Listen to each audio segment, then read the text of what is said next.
It's 8:45. You know, today is our biggest back-to-school day of the week. At least 19 different districts head back to around central Indiana. A lot of schools, the teachers, the resource officers, and the nurses are taking on bigger roles to help kids impacted by the heroin and opioid crisis. It's really a tragedy, and Brittany Lewis has been talking with school districts about what they are having to deal with regarding this growing crisis, and it's just something that has infiltrated the schools. Yeah, and you know, the thing you hear about so much is Narcan, but there's really so much more to it. Schools are also having to add services and staff to help students who are seeing what heroin and opioids can do in their very own homes.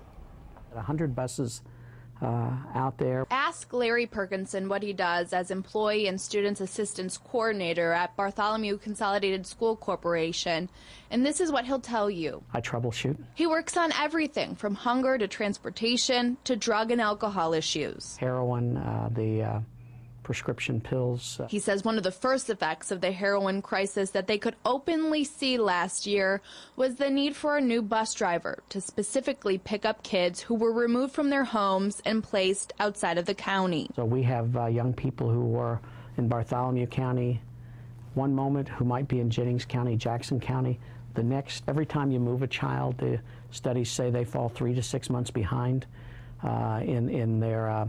in their education if they move without supports. So keeping them in the same school where they can make connections, where they trust the teachers, know them well enough to be able to ask if they need something, help for one thing or another, is the best thing that any of us can do for kids. He says they've also applied for grants to help improve their counseling base, to help prepare for what he believes is still to come.